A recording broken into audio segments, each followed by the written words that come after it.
Hey, man, you brought up Brawl For All, and I wanted to get your thoughts on that because, that was set up almost, I guess it was for Dr. Death Steve Williams. They assumed that he was going to take this whole thing, and I guess that was going to be, after that, he was going to be an opponent for me.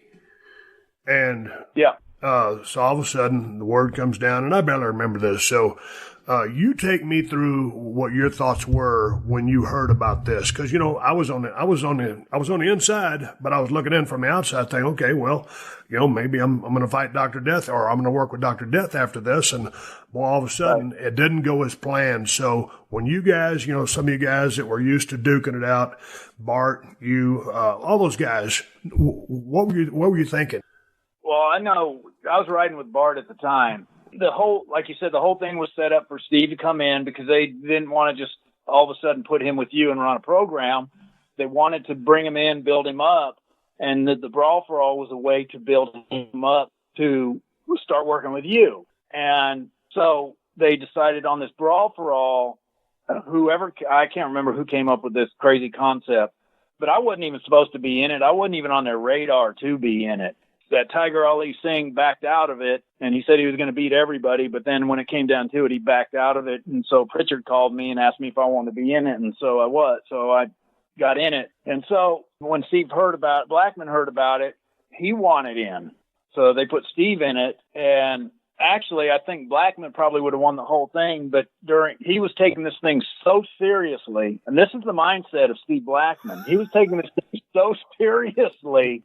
He was actually working out with guys, preparing for this Brawl For All, shooting in, taking guys down, like, obviously boxing was included. He was practicing doing that. And this guy that he was practicing with, training with, was a lot heavier than Steve. And the guy ended up rolling on his knee and messed his knee up. So Steve had to back out of it. Obviously Bart was in it. And when I was riding with Bart Gunn at the time, and he had called Bruce Pritchard and told Bruce that he was going to win the whole thing. And Bruce says, I have no doubt you will. Good for you. I think you'll do well in it, blah, blah, blah. And Bart was like, no, Bruce, because I think he actually thought Bruce was patronizing him. And he's like, no, Bruce, I'm going to win this whole thing. Long story short, Bart ended up winning it. But on the way there, when Bart did fight Steve Williams and knock Steve out, that actually screwed up their whole plans for Steve Williams to work with you.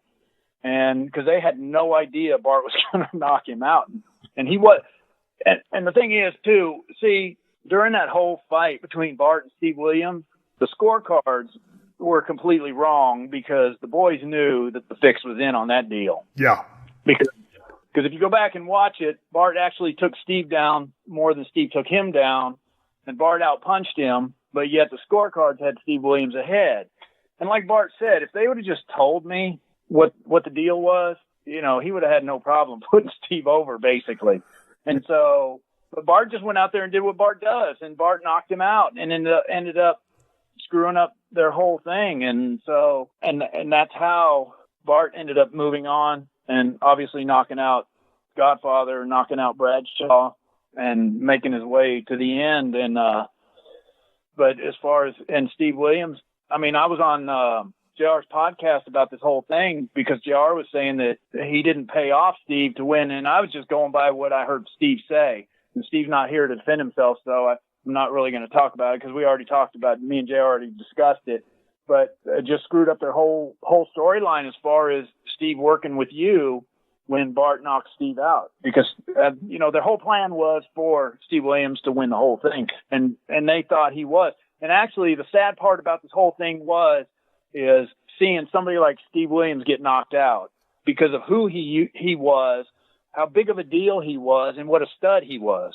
And it was just really tough seeing that happen. But the boys all popped when it happened because JR was going around telling everybody how Steve Williams was going to just walk through everybody. And people were tired of hearing that. The boys were tired of hearing that. And when Bart knocked him out, the boys, it just blew the roof off the back when the boys popped because everybody was sold out at the monitor watching the thing. And when Bart knocked him out, the boys popped. And the thing about it was, because Dr. Death Steve Williams was a huge star in Japan, along with Terry Gordy, and look at Hansen and Brody. All of those guys were over like gods in Japan.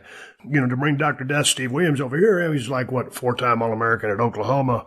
A lot of notoriety in Oklahoma and, watch territory, but on the big platform, because he'd spent so much time in Japan, and they decided to have this to make him, for me, as a formidable opponent. And that's a quick way to get it over. But turns out, man, when we're out there working, and it's very competitive, but we're working, we're cooperating with each other, we're trusting each other with our bodies.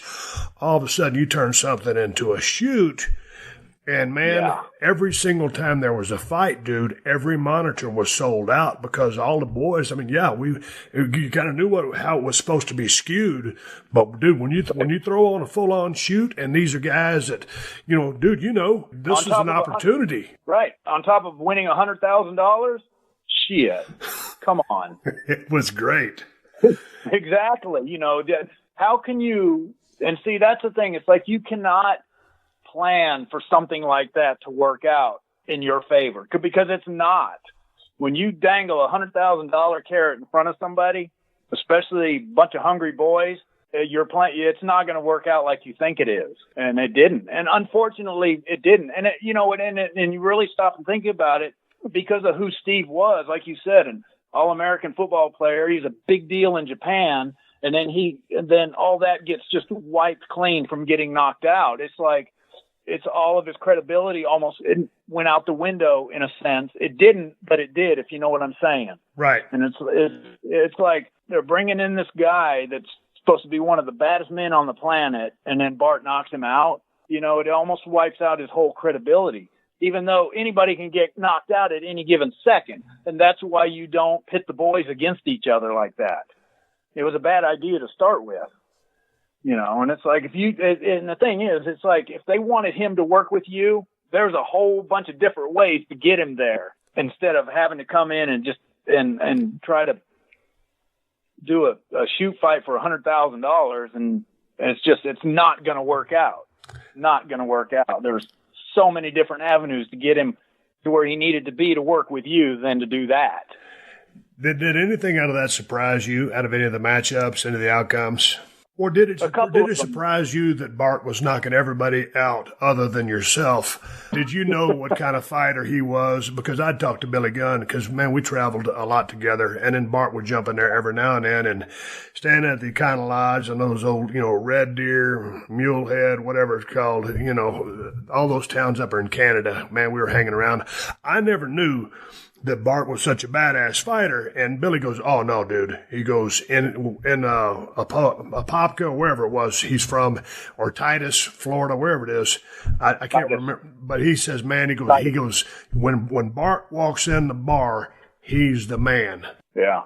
I had no idea how bad he was. I knew he was, it's like, he's a big freaking, country boy. Obviously there is some, there's a lot of toughness there, but I didn't realize to what extent until I started watching him drop everybody. It's like, holy hell. I guess I survived that sumbitch. I don't know how I did, because I know he hit me, Steve. I was on one side of the ring, and when he hit me, I was on the other side, and I stood there, and I was like, how in the fuck did I get over here? I did. In the middle, I was like, how did I get over here? And all I know is I got hit, and next thing I was on the other side of the ring, and I was standing there. I was like, how in the hell did I get over here? And but I know he hits like a mule. I do know that. And but it didn't. It's like, it did surprise me that he walked through everybody like he did. It shocked me. Hey, man, I know how it is. I know how it feels to walk out in front of a crowd and get into a squared circle and have a match, as well as you. All of a sudden, take me back to, it's the moment is now. You're walking out for that first fight, and it's a shoot. You've got boxing gloves on. You've probably thrown hands in the past for sure in fights, but now all of a sudden you've got these big-ass gloves. You're walking into a shoot. What was running through your mind as you walked to that ring and stepped through the ropes? Not losing.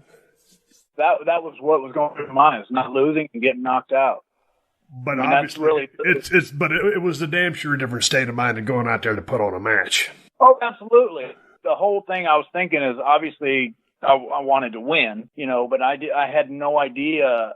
I mean, the big ass boxing gloves, it just, those things, they were pretty damn soft. But the thing is, it's like when you're out there, I mean, the shit's real. It's like, okay, we're fixing to fight for real. And completely different mindset from going in the ring and wrestling, because it's like, okay, we know what we got to do. And as far as fighting, it's just whatever happens. And that's the mindset that I was going with, you know. And because me and Bart, we agreed not to shoot in on each other. That's one thing, because we watched the past fights, and they were, to me, I thought they were kind of boring, because guys shooting in on each other, and it was like going down to the mat, and we wanted to fight, and that's what we agreed to do. It's like, okay, you don't shoot in on me, I won't shoot in on you, and we'll just stand there and fight. And that's what we did. And, you know, obviously he ended up moving on, which I'm happy for him, but it would have been nice. I mean, I still got $5,000 for just getting in the thing, but it's a whole completely different mindset, because first of all, everybody's ready to fight until they get hit with that first punch, and then it changes their whole freaking mind. It's like, okay, I didn't want to do this. But not saying that was with me, because I've been in fights before, and it's like, you know, you get hit, and you just throw back. But with Bart, when he hits you, you know you've been hit.